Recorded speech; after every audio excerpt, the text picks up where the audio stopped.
السلام عليكم.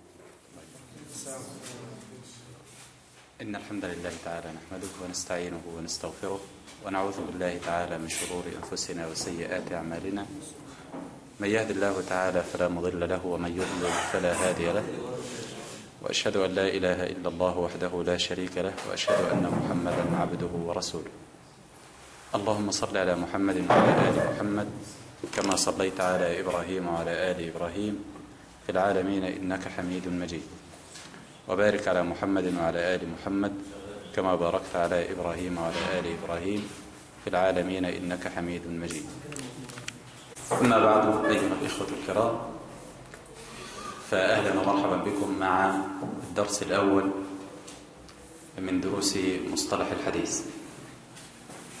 وهذه المادة هي مادة المصطلح، هي التي تثقل ميزان طالب العلم، هي التي تثقل ميزان طالب العلم. برأيي أن طالب العلم ينبغي أن يجتهد في هذه المادة أكثر من غيرها، لأنها تنفعه في سائر العلوم. فكما تعلمون أن مادة المصطلح أو علم أصول الحديث هو علم خادم، علم خادم. وإذا نظرنا إلى العلوم وجدنا أن العلوم علوم مقاصد وعلوم وسائل كما اتفقنا، وهذه المادة من علوم الوسائل، من علوم الوسائل، وهي مادة خادمة وفن خادم وعلم خادم.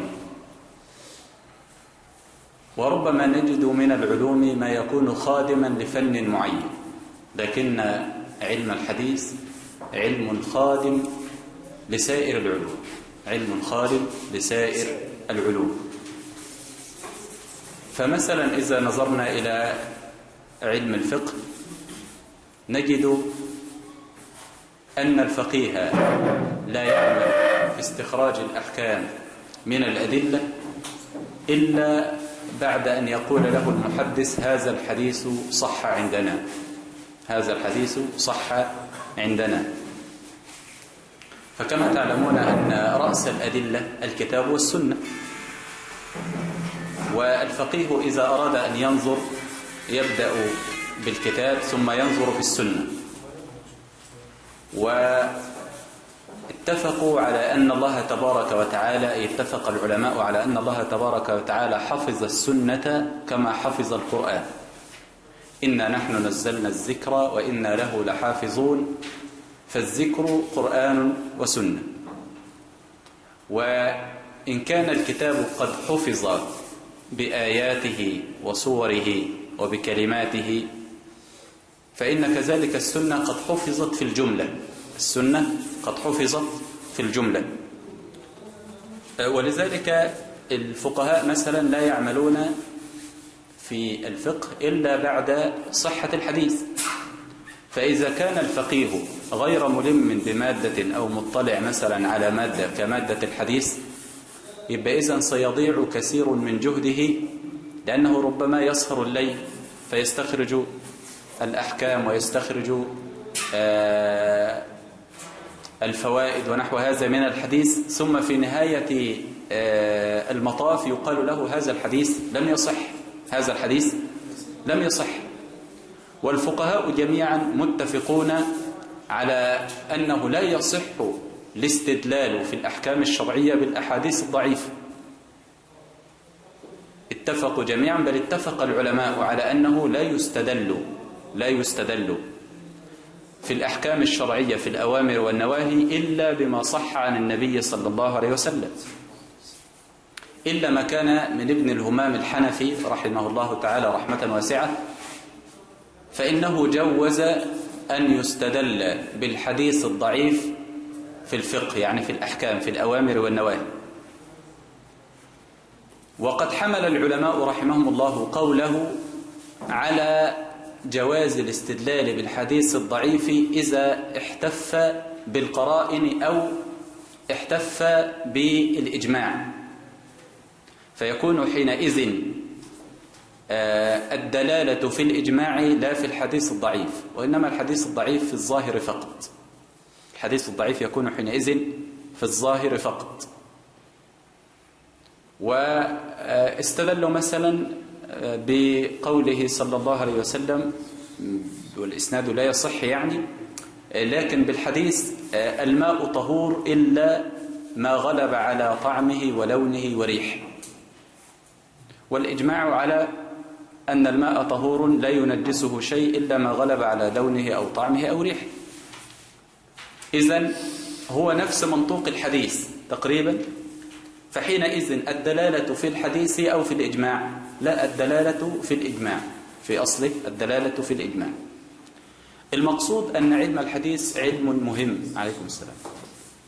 علم الحديث علم مهم للغاية، وربما بعضنا يستصعب هذا الفن جدا، لكنه الحقيقة أنه يعني من أمتع العلوم التي ستستمتع بها في دراستك.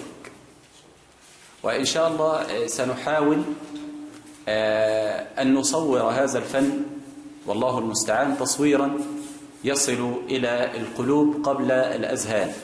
لماذا؟ لأنك إذا تصورت الفن تصورا جيدا يسهل عليك بعد ذلك أن تمشي فيه وأن تتدارسه بسهولة. وعلم الحديث علم شيق وعلم ماتع، كيف لا، وهو متعلق بكلام النبي صلى الله عليه وعلى آله وصحبه وسلم. وعلى قدر محبتك لكلام النبي صلى الله عليه وسلم وأنت ترى أن هذا العلم هو إنما يدور في فلك كلام النبي صلى الله عليه وسلم، لكنه يفيدك أنت حقيقة في الدنيا وفي الآخرة، بل يفيدك في علوم الدنيا مع علوم الآخرة، بل يفيدك في حياتك اليومية. فإنه العلم الذي يعنى بنقل الأخبار، بنقل الأخبار، بل حتى يعني يستخدمونه ويستعمل في دراسة الكتب وفي نسبة الكتب إلى مؤلفيها. فكم من إنسان يقرأ كتابا ثم بعد أن يتعب في قراءة الكتاب يقال له هذا الكتاب أصلا لا يصح إلى مؤلفه، أو ربما هذا الكتاب فيه حيات وعقارب لا تستفيد منه أبدا، بل يأتيك من الخلل في قراءة الكتاب أكثر من الصالح الذي فيه، ربما يكون هذا. فعلم الحديث علم خادم ينفعك في أمورك اليومية. ليه؟ لأنه ستتعلم من خلاله صحة نقل الأخبار وضعفها.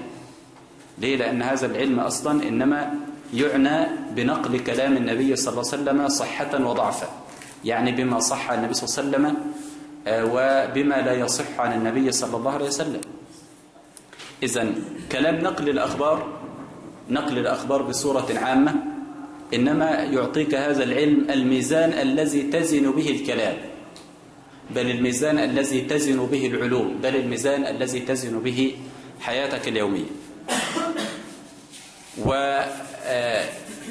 وكانوا إذا قيل لهم قال رسول الله صلى الله عليه وسلم، كما يقول ابن عباس، يعني تصغو إليه الآذان وترتفع إليه الأعناق، تتطاول إليه الأعناق.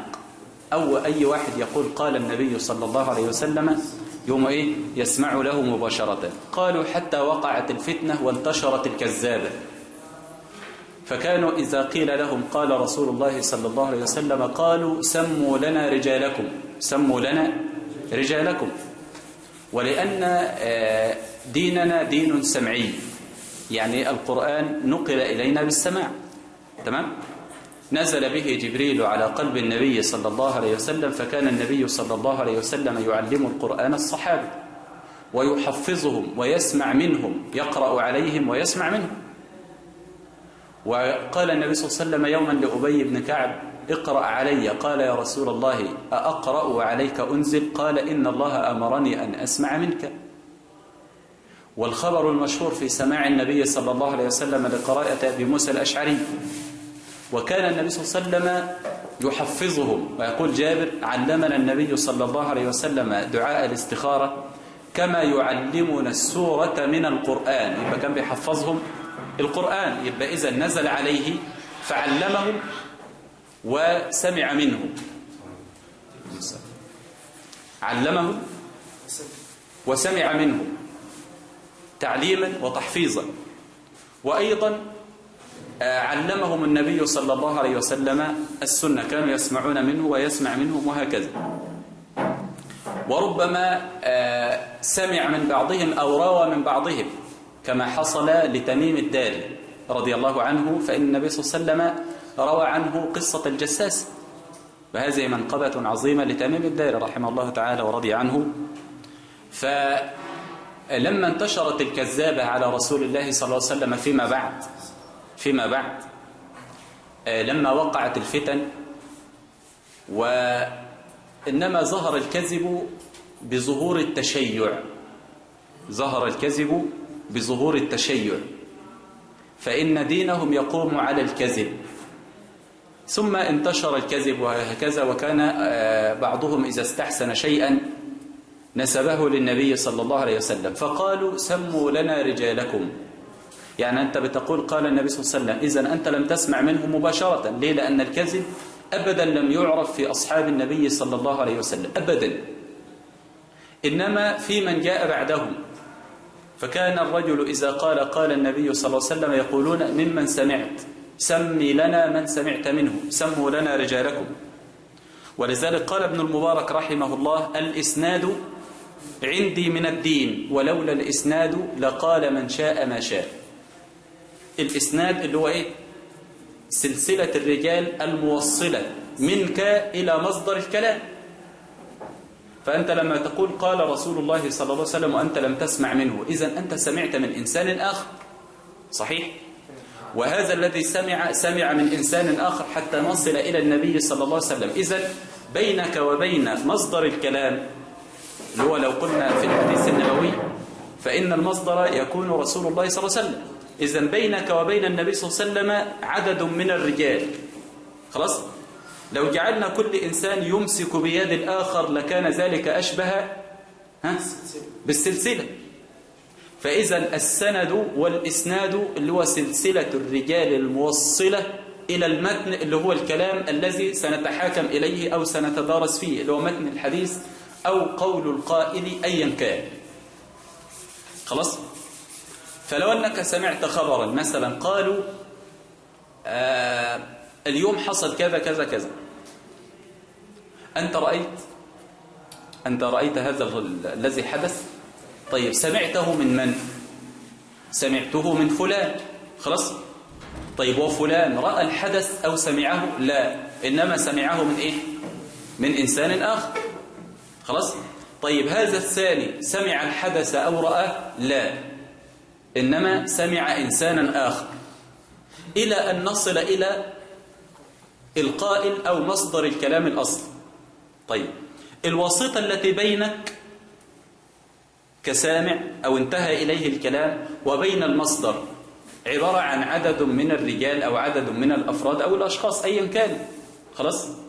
حينما يكون عندي فلان سمع من فلان وفلان سمع من فلان وفلان سمع من فلان، لما يتماسك هؤلاء الأشخاص فيما بينهم يظهر عندي سلسلة. هذا تسمى إيه؟ سلسلة الرجال الموصلة إلى المتن أو موصلة إلى القائل.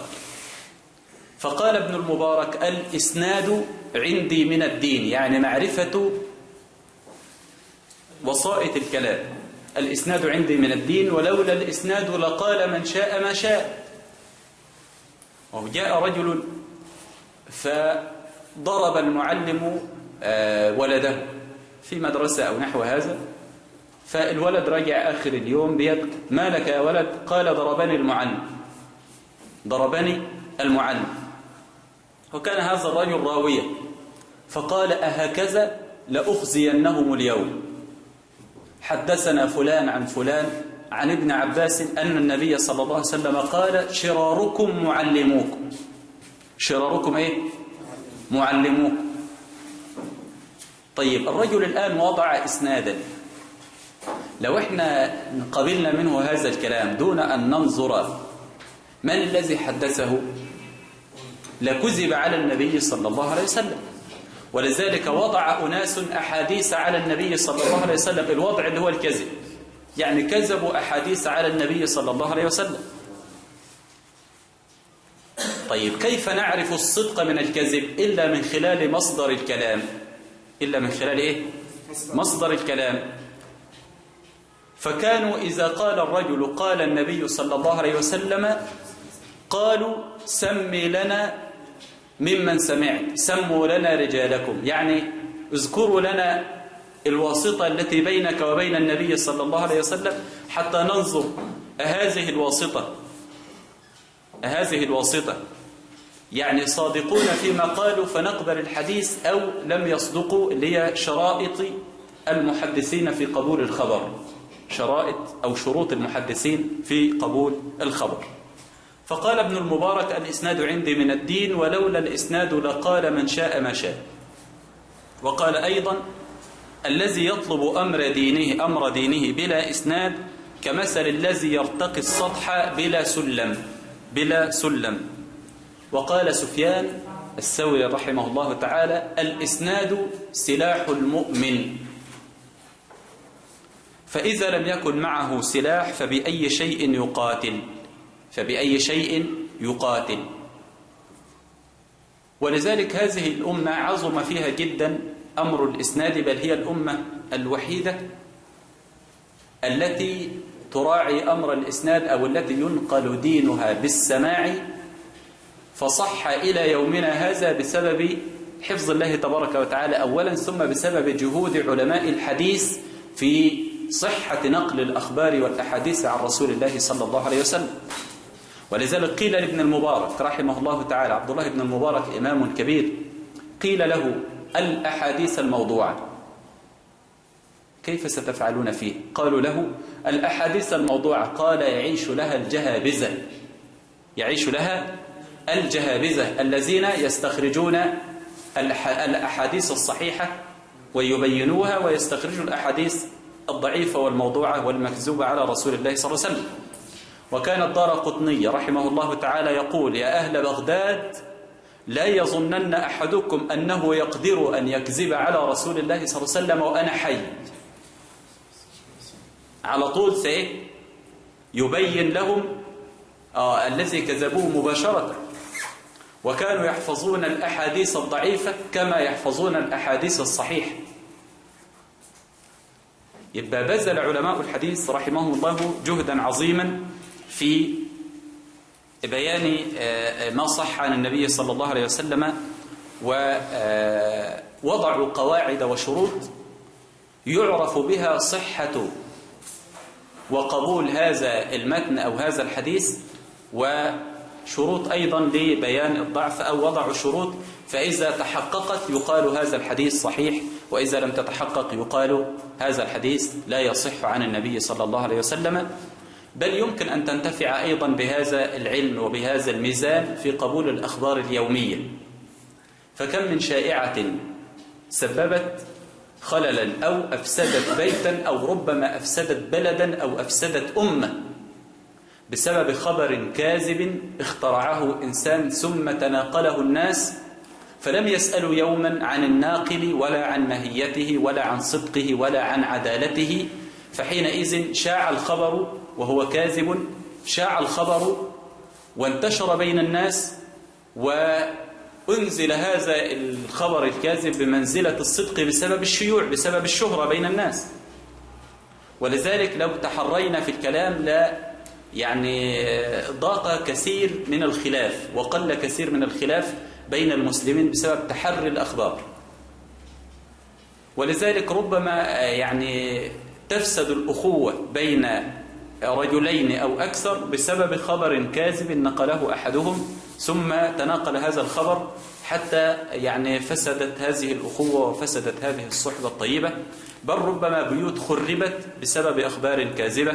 إنسان رفع التليفون فكذب على امرأة فلان، فحينئذ الرجل لم يتحرى في الخبر، فحينئذ أفسد بيته وطلق امرأته مباشرة دون تحري ودون معرفة لهذه الأخبار صدقها من كذبها ونحو هذا. علم الحديث علم شريف عظيم، كما ذكرت هو علم خادم في الفقه، وكذلك هو علم خادم لمادة التفسير ومادة يعني معرفة معاني كلام الله تبارك وتعالى. فكم من تفسير للآيات لا يصح يؤثر عن النبي صلى الله عليه وسلم أو عن غيره من الصحابة والتابعين وهو لا يصح. فحينئذ أيضا بمعرفة قواعد علم الحديث تستطيع أن تنظر في كتب التفاسير، لأن كتب التفاسير منها ما فيه حيات وعقارب أيضا، ومنها أشياء لا تصح أيضا نقلت في تفسير كلام الله تعالى.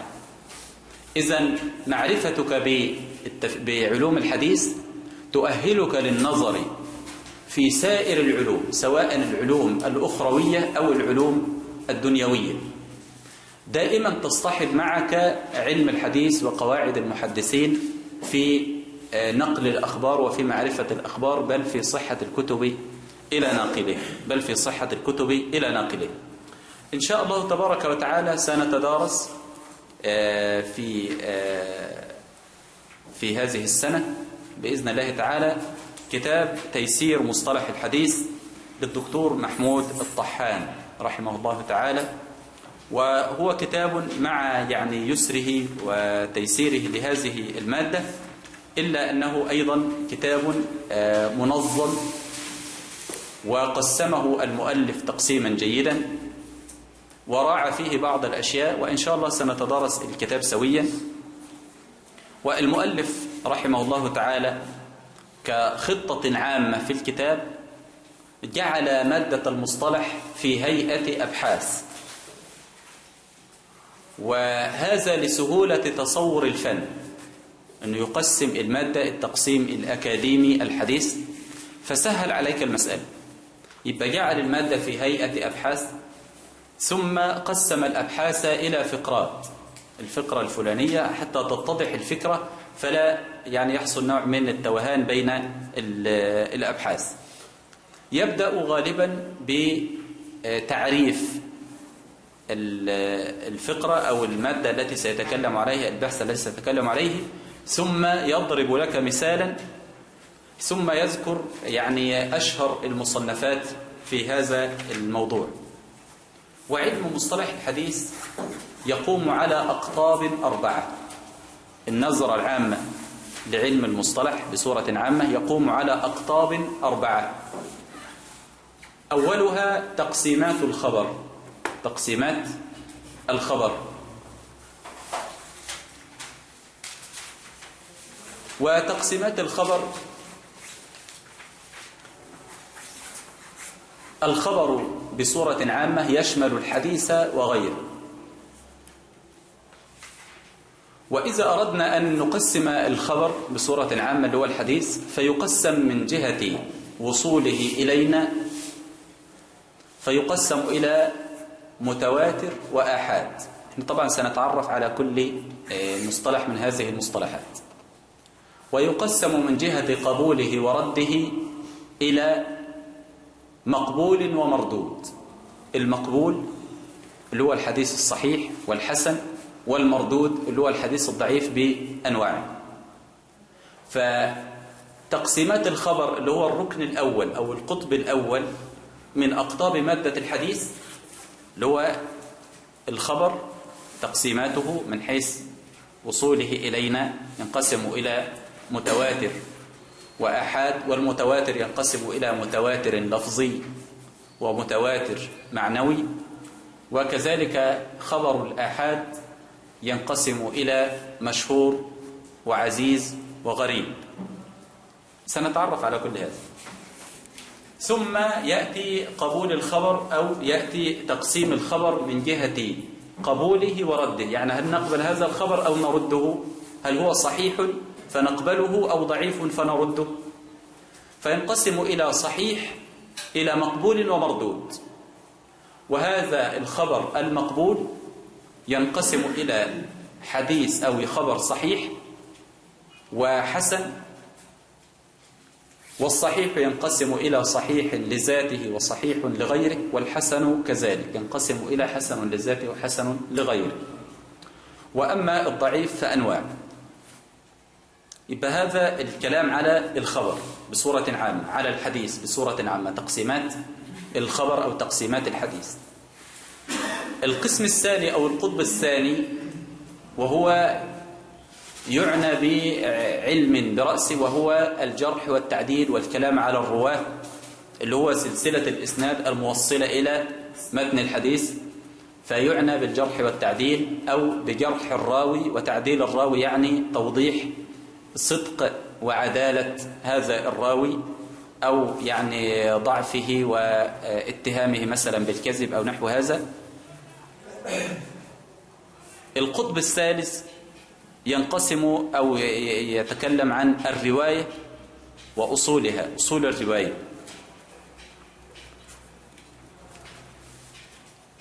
والقسم الرابع ويعنى بالإسناد ومعرفة الرواة. طبعا أهم الأقسام جميعا القسم الأول.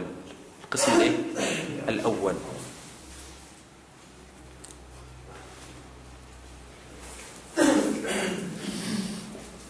قبل أن نتكلم عن الكتاب أريد أن نتعرف على المؤلف. قبل أن نتكلم عن الكتاب نريد أن نتعرف على المؤلف، وهو الدكتور محمود أحمد الطحان. دكتور محمود أحمد الطحان هو عالم جليل حقيقة، له أكثر من مؤلف في مجال الحديث وفي فن الحديث.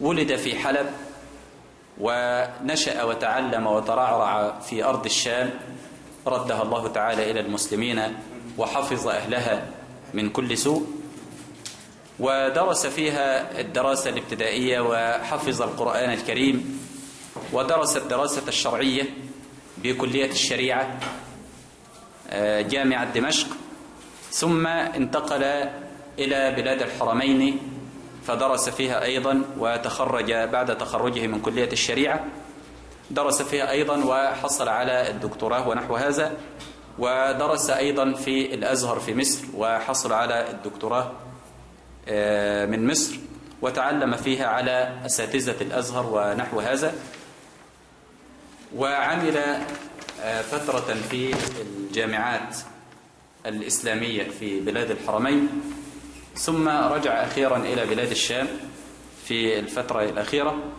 بعدما يعني عرضوا عليه التدريس ونحو هذا في أرض الشام ونحو هذا، فيعني في آخر عمره يعني أراد أن يعتكف على العبادة ونحو هذا. وله عدة مؤلفات، منها تيسير مصطلح الحديث، هذا الكتاب الذي معنا. له كتب منها تيسير مصطلح الحديث الكتاب الذي معنا، وله أيضا كتاب لا يقل أهمية عن هذا الكتاب، وهو أصول تخريج الأحاديث ودراسة الأسانيد، وهو كأنه التطبيق العملي لهذا الكتاب. ليه؟ لأن علم الحديث أصول تخريج الأحاديث ودراسة الأسانيد. علم الحديث علم عملي، علم تطبيقي، علم عملي. لابد لطالب العلم أن يتعلم تخريج الأحاديث بنفسه، وعلم تطبيقي، علم عملي. فكتاب تيسير مصطلح الحديث يعرض لنا الجهة النظرية، فله مؤلف آخر في التطبيق العملي، وهو في كتاب دراسة الأحاديث أو تخريج الأحاديث ودراسة الأسانيد، اللي هو مجال تخريج الأحاديث ودراسة الأسانيد والتحقيق والحكم على الحديث هل هو صحيح أو ضعيف، بتطبيق قواعد أهل العلم التي جمعوها للحكم على الحديث هل هو صحيح أو ضعيف. وله أيضا كتاب الخطيب البغدادي من السنة، وله أيضا كتاب الخطيب البغدادي، وهذا كتاب يعني صنعه كأنه ترجمة للخطيب البغدادي ودراسة لكتب ونحو هذا. وله كتاب أيضا اسمه عناية المحدثين بمتن الحديث كعنايتهم بالأسانيد، عناية المحدثين بمتن الحديث كعنايتهم بالأسانيد، كعنايتهم بالأسانيد.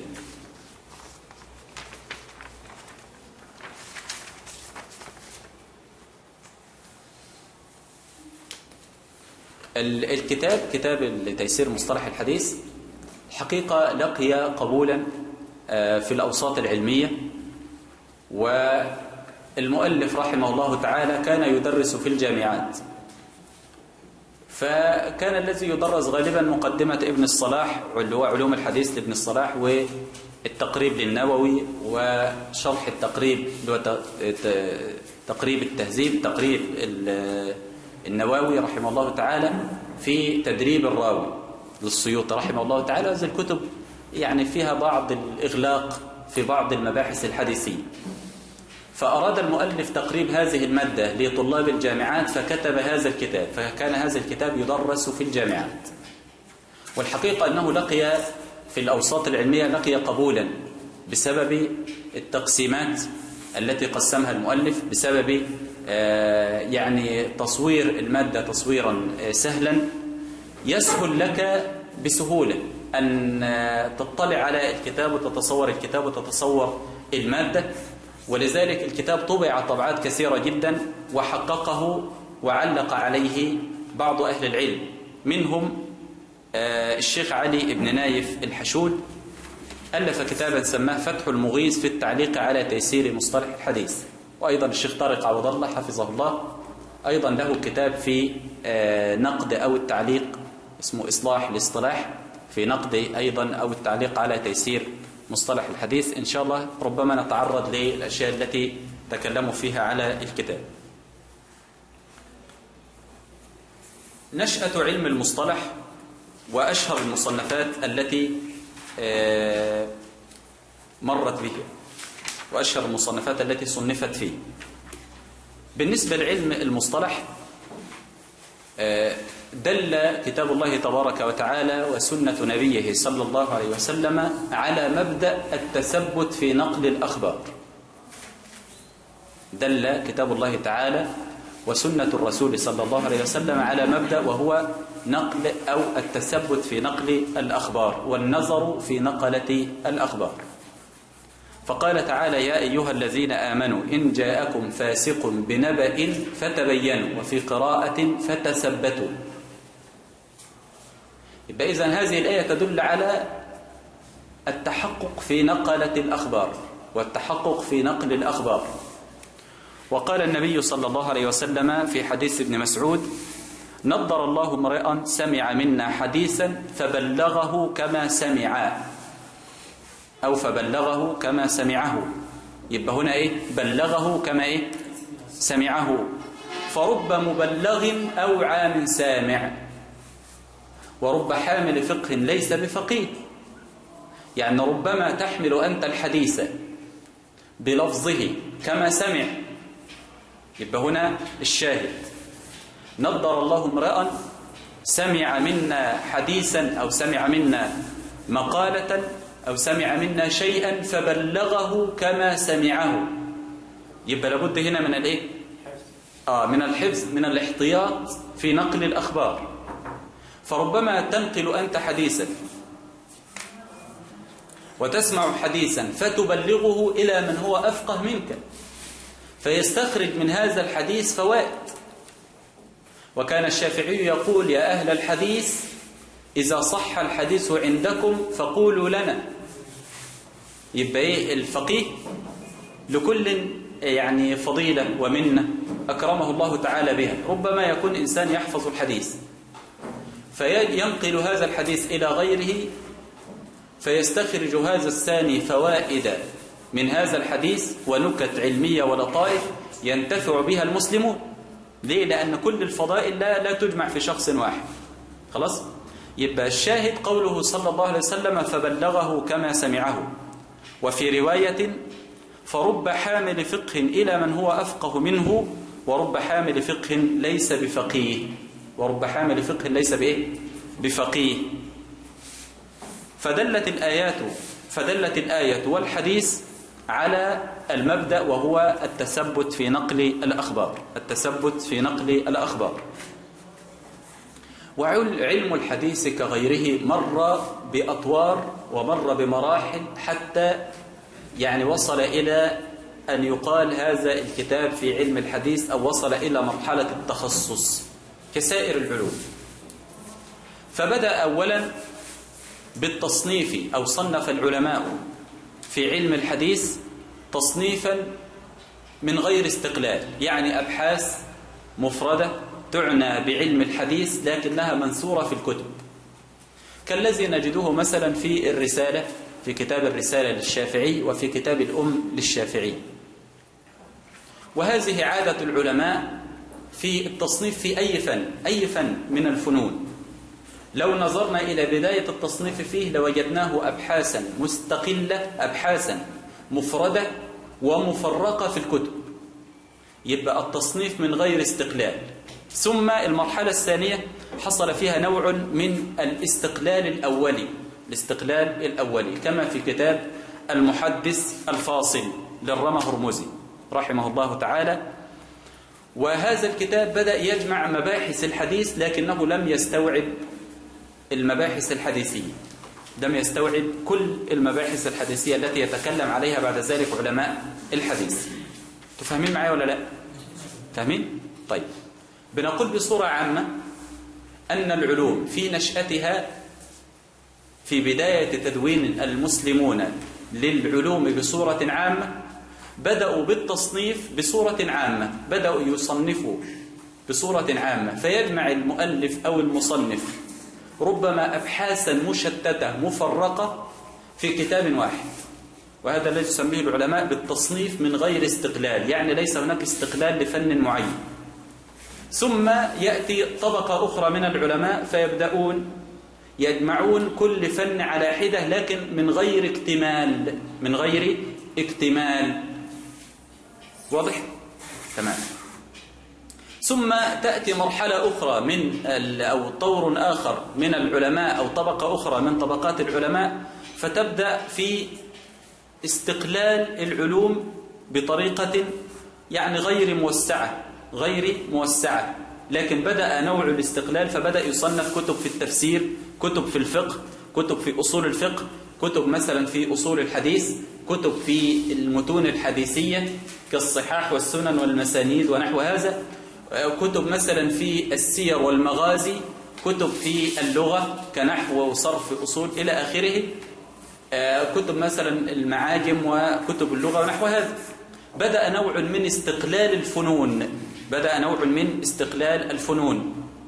ثم تظهر مرحلة أخرى وهي الاستقلال على وجه الاستيعاب، يعني هنا بدأت الكتب المصنفة مثلا في الفقه تعنى بجميع مباحث الفقه وكتب الفقه مثلا، حتى يقال هذا الكتاب متخصص أو هذا الكتاب في الفقه، أو كتب في السير والتواريخ مثلا كتاريخ الطبري، تاريخ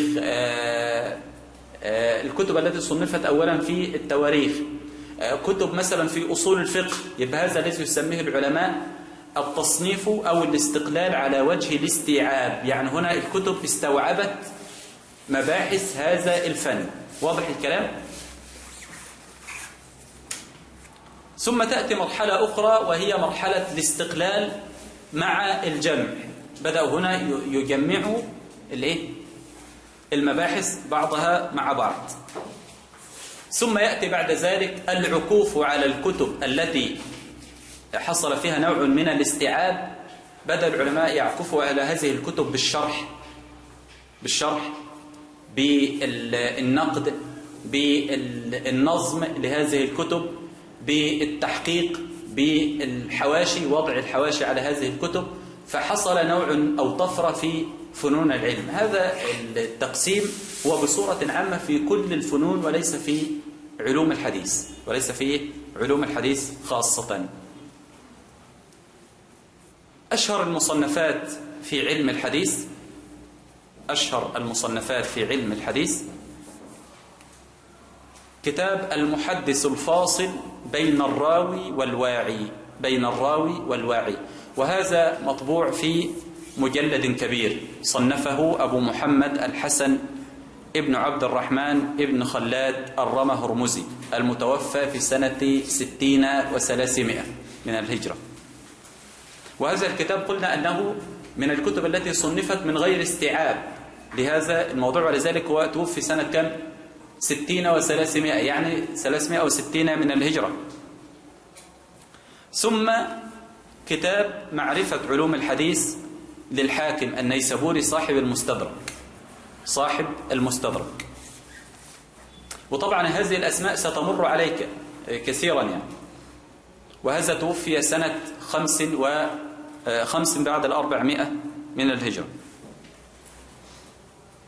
ثم كتاب المستخرج على معرفة علوم الحديث لأبي نعيم الأصبهاني، وهو استخرج هذا الكتاب على علوم الحديث للحاكم. يبقى استفاد من الكتاب الذي قبله وبدأ يجمع الأبحاث على طريقة معرفة علوم الحديث. استدرك على الحاكم ما فاته من الأبحاث في كتابه معرفة علوم الحديث، كان نوع من الاستدراك، فبدأ يستخرج على طريقة الحاكم ويذكر الأبحاث التي لم يذكرها الحاكم. ليه؟ لأن كل عالم بيأتي فيتعقب الذي قبله ويبدأ يضيف الأشياء التي تركها الإمام الذي قبله.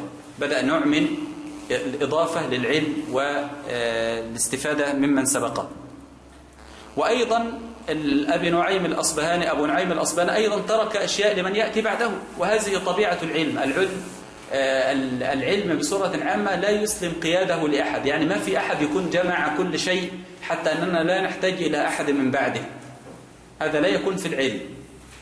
إنما العلم لا يسلم قياده لأحد، تجد العلماء كل يستفيد ممن سبقه فيضيف شيئا في أبواب العلم فينتفع من جاء بعده بهذا العلم. حتى جاء الخطيب البغدادي رحمه الله تعالى أبو بكرتها فصنف تصانيف كثيرة جدا في علم الحديث،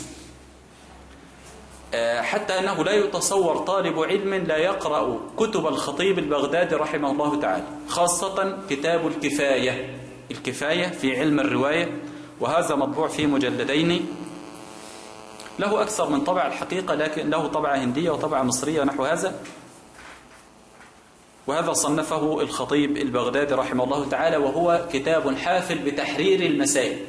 يعني إذن بدأ العلماء من باب الجمع لفنون وأبحاث هذا الفن إلى من يتعقب كأبي نعيم الأصبهاني في تعقبه واستدراكه على الحاكم، ثم يأتي الخطيب البغدادي فيحرر مسائل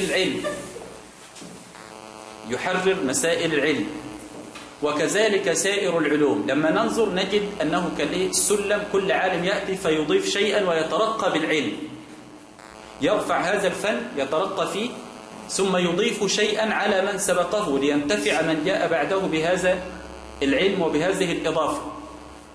فالعلماء يضيفون، كل منهم ينتفع ممن سبقه ويضيف شيئا في العلم. الخطيب البغدادي الحقيقة له كتاب آخر سماه الجامع لأخلاق الراوي وآداب السامع، وهذا الكتاب يبحث في آداب الرواية وآداب حملة الروايات وآداب طلبة الحديث بصورة عامة، وهو باب فريد، وهو كتاب فريد في بابه. حتى يقول المؤلف: وقل فن من فنون علوم الحديث إلا وصنف الخطيب فيه كتابا مفردا. إلا وصنف إيه؟ كتابا مفردا. يبقى علوم الحديث فيها أبواب وفيها مباحث. قل فن من فنون الحديث وبحث من أبحاثه إلا وصنف الخطيب البغدادي كتابا مفردا لهذا البحث. فكان الحافظ أبو بكر بن نقطة رحمه الله تعالى يقول: كل من صنف أو أنصف، كل من أنصف عدل وأنصف، علم أن المحدثين بعد الخطيب عيال على كتبه، يعني يعولون ويرتكزون على كتب الخطيب، على كتب الخطيب البغدادي رحمه الله تعالى. الخطيب يعني أذكر جملة من كتبه، الحقيقة كتبه كثيرة جدا خاصة في علوم الحديث. منها ذكرنا الكفاية في معرفة أصول علم الرواية، وذكرنا الجامع لأخلاق الراوي وآداب السامع، ومنها أيضا كتاب الفصل للوصل والمدرج في النقل، وكتاب رافع الارتياد، والتبيين لأسماء المدلسين، وتمييز المزيد في متصل الأسانيد. دي كلها كتب. مثلا متصل الأسانيد ده بحث سيأتينا، أسماء المدلسين أيضا التدليس ومعرفة التدليس ونحوها سيأتينا. موضح أوهام الجمع والتفريق أو موضح أوهام الجمع والتفريق. أيضا الأسماء المبهمة في الأنباء المحكمة، أخبار من حدث ونسي، ممكن يأتي الراوي فيحدث بالحديث ثم ينسى، خلاص. وأيضا له كتاب الرحلة في طلب الحديث، وله كتاب رواية الآباء عن الأبناء، رواية العالي عن النازل أو رواية الأكابر عن الأصاغر. فهو هنا يعني أكثر اختصارا يقول رواية الآباء عن الأبناء، يعني الأب يروي عن ابنه. وكتاب السابق واللاحق، وكتاب المتفق والمفترق، وإلى غير ذلك. له أكثر من يعني كتب كثيرة للخطيب البغدادي. كما يقول حافظ بن نقطة: كل من أنصف علم أن المحدثين بعد الخطيب عيال على كتبه. عيال على إيه؟ كتبه. ثم يذكر أيضا كتاب الإلماع إلى معرفة أصول الرواية وتقييد السماع. الإلماع إلى معرفة أصول الرواية وتقييد السماع، وهذا صنفه القاضي عياض ابن موسى اليحصبي رحمه الله تعالى، وهو كتاب مفيد، لكنه مقصور على ما يتعلق بكيفية تحمل الرواية، كيفية تحمل الرواية. ومعنى تحمل الرواية اللي هو إيه؟ إذا أنا حدثت بحديث مثلا أي كلام معين، فأنت تحملت هذا الكلام، يبقى عندي إيه؟ أنت تحملت هذا الكلام، يبقى هذه تسمى فترة التحمل بالنسبة لك، اللي هي فترة الاستفادة، فترة السماع من الشيوخ. تعلمون أن علم الحديث كان في أوله سماعي، يعني كان التلميذ يأتي إلى مجلس الشيخ، والشيخ يحدث بما عنده، والطالب يتحمل، يعني يسمع هذا الكلام، هذا الحديث، فيضبط إما بالكتابة وإما بالحفظ الجيد. والغالب طبعا كان الكتابة مع الحفظ، الكتابة مع الحفظ. فكانوا يسمعون ثم يذهبون إلى البيت فيبيضون، يعيدون هذه الكتابة حتى يضبطوا حديث النبي صلى الله عليه وسلم. فكانت فترة التحمل اللي هي فترة التلقي، اللي هو فترة السماع من الشيوخ، هذه تسمى فترة التحمل. حينما يكون هذا التلميذ يكبر ويكون شيخا عنده أحاديث فيجلس ليحدث الناس، يقال هذه فترة الأداء. فترة الإيه؟ الأداء. يبقى إذن هناك شروط للتحمل وشروط للأداء. للأداء بتؤدي ما عندك، بتؤدي للناس ما عندك، فتقول حدثنا فلان عن فلان عن فلان إلى آخر الكلام، إلى آخر الإسناد. مثلا إذا كنت تروي حديثا تقول أن النبي صلى الله عليه وسلم قال كذا وكذا وكذا، يبقى دي فترة أداء أو فترة تحمل؟ أداء.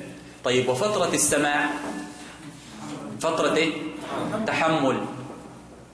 يبقى حينئذ أيضا العلماء صنفوا في آداب طالب العلم، وكذلك فيما ينبغي أو فيما ينبغي أن يكون عليه الشيخ، اللي هي فترة الإيه؟ الأداء. أيضا مما صنف في علم الحديث كتاب ما لا يسع المحدث جهله، ما لا يسع المحدث جهله، وهو يعني جزء صغير وليس كتابا كبيرا، جزء صغير. يقول المؤلف ليس فيه كبير فائدة، ليس فيه كبير فائدة، بل قال شيخنا أبو إسحاق حفظه الله تعالى ورعاه وأتم شفاه، قال جاء في كتابه اللي هو ما لا يسع المحدث جهله، مصنفه اللي هو الماينجي أو الماينشي، جاء فيه بالطوام العظيمة، حتى أنه يعني ذكر في معرض الفرق بين حدثنا وأخبرنا للفظ التحمل. ربما يأتي الراوي فيقول حدثنا وأخبرنا، سيأتي الكلام عليه، لكن هذه بتأتي في بحث من الأبحاث. فصاحب هذا الجزء الذي صنفه في علم الحديث أراد أن يعني ينهي أو ينهي هذا الأخذ والرد، ينهي الأخذ والرد في باب الفرق بين حدثنا وأخبرنا، فقال روينا عن رسول الله صلى الله عليه وسلم أنه قال حدثنا وأخبرنا سواء، الاثنين زي بعض، مع أنه توفي سنة كم؟ 80 بعد 500 من الهجرة، فقال روينا عن رسول الله صلى الله عليه وسلم. وطبعا روينا عن رسول الله صلى الله عليه وسلم إنما يختصرها الراوي عندما يكون له إلى النبي صلى الله عليه وسلم كثير من الوجوه، فيريد أن يختصر، يعني عندي عدة أسانيد أصل بها إلى النبي صلى الله عليه وسلم في هذا الحديث، فأختصر الكلام أقول روينا عن رسول الله صلى الله عليه وسلم من غير وجه أو من أوجه كثيرة أن النبي صلى الله عليه وسلم قال صاحبنا قال روينا أن النبي صلى الله عليه وسلم قال حدثنا وأخبرنا سواء. وهذا طبعا من الكذب على النبي عليه الصلاة والسلام. هذا إيه؟ من الكذب على النبي عليه الصلاة والسلام. فالكتاب هذا ما لا يسع المحدث جهله، هذا ليس فيه كبير فائدة. ثم حتى جاء ابن الصلاح رحمه الله تعالى فصنف كتاب علوم الحديث أو معرفة أنواع علوم الحديث، الذي يشتهر بين الناس بمقدمة ابن الصلاح. مقدمة ابن الصلاح، وهو من أجود الكتب في المصطلح، فجمع فيه مؤلفه ما تفرق في كتب الخطيب وغيره. احنا اتفقنا ان في مرحلة من مراحل التصنيف في العلم اللي هو ايه؟ الجمع على وجه الاستيعاب، اللي هو ايه؟ حددت المباحث فصار الفن واضحا والجمع واضح، وحصل نوع من الاستيعاب في التصنيف. فكان ممن صنف على هذا الوجه ابن الصلاح رحمه الله تعالى أبو عمرو عثمان ابن عبد الرحمن الشهرزوري المشهور بابن الصلاح، المتوفى سنة 43 و600 من هجرة النبي صلى الله عليه وسلم. وكتابه معروف بمقدمة ابن الصلاح. فقد جمع ابن الصلاح ما تفرق في الكتب. ثم العلماء اعتنوا بكتاب ابن الصلاح بمقدمة ابن الصلاح عناية عظيمة، فكم له من معلق ومقيد ومنكت على هذا الكتاب. فنجد العلماء اعتنوا جدا بمقدمة ابن الصلاح فشرحوها، ومنهم من نظمها، ومنهم من علق عليها، ومنهم من نكت عليها، يعني استخرج اللطائف والفوائد من مقدمة ابن الصلاح. فمن هؤلاء الحافظ البلقيني، وكتابه محاسن الاصطلاح على مقدمة ابن الصلاح.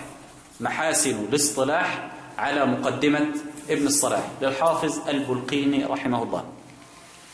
والحافظ العراقي أيضا له كتاب التقييد والإيضاح على مقدمة ابن الصلاح. والحافظ ابن حجر له النكت على مقدمة ابن الصلاح. والنكت طبعا في العلم تعني ايه؟ الفوائد والنفائس واللطائف، اللي هي ما قصر لفظه وعظمت فائدته.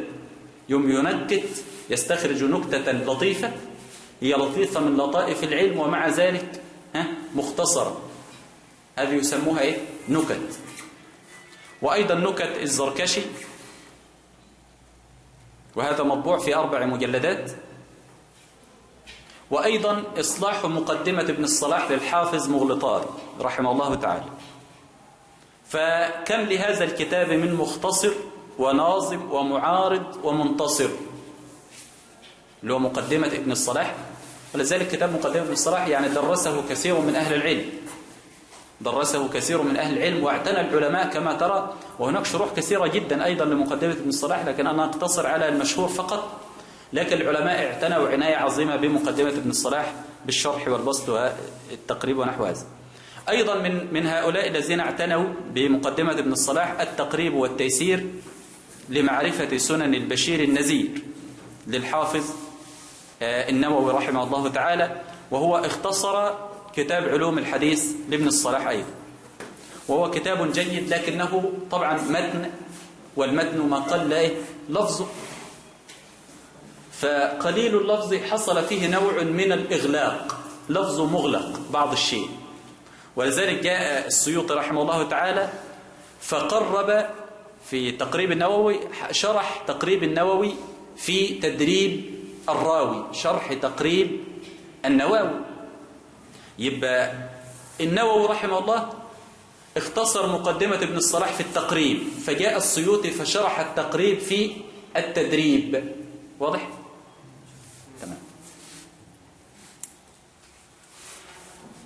وأيضا ممن نظم مقدمة ابن الصلاح العراقي رحمه الله في الألفية، وكذلك السيوطي في الألفية. ألفية السيوطي أيضا هي تعتبر نظم لمقدمة ابن الصلاح، وألفية العراقي قبل ذلك هي نظم لمقدمة ابن الصلاح.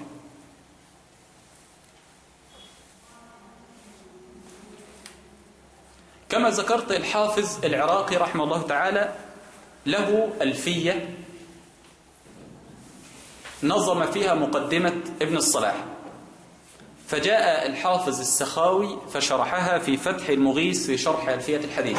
وإن كان العراقي أيضا له شرح لألفيته اسمه فتح المغيث في شرح ألفية الحديث، يبقى نفس الإيه؟ نفس الاسم شرح لألفية العراقي شرحها العراقي نفسه في فتح المغيث في شرح ألفية الحديث. ثم جاء السخاوي رحمه الله تعالى فشرحها أيضا بنفس الاسم فتح المغيث في شرح ألفية الحديث، حتى لا يحصل لك نوع من تقول فتح المغيث هذا للسخاوي أو للعراقي، لا، هو أيضا في كتاب للسخاوي وكتاب للعراقي. حتى جاء الحافظ ابن حجر رحمه الله تعالى فصنف نخبة الفكر في مصطلح أهل الأثر. والنخبة هذا متن يكاد يجمع مثلا في 4 ورقات، وشرحه ابن حجر أيضا رحمه الله تعالى في نزهة النظر شرح نخبة الفكر. نزهة النظر شرح نخبة الفكر. وممن صنف كذلك في علم المصطلح عمر بن محمد البيقوني في منظومة سماها المنظومة البيقونية، وهي في 34 بيتا مختصرة. وهناك كتاب قواعد التحديث لجمال الدين القاسمي المتوفى في سنة 1332 من الهجرة، وهو كتاب أيضا مفيد، لكن الأبحاث فيه مفرقة غير منتظمة. بنتوقف هنا إن شاء الله عند مبحث أو ذكر الكتب التي صنفت في علم المصطلح بصورة. طبعا الكتب أكثر من هذا بكثير، لكن احنا يعني بنجري مع الكتاب بصورة أولية. حد ليه سؤال؟ الحافظ ده لقب ولا اسم الحافظ لقب أو اسم. سيأتينا في الدرس القادم تعريفات الحفاظ وتعريف الحافظ وأمير المؤمنين في الحديث والحاكم ونحو هذا مما سيأتي.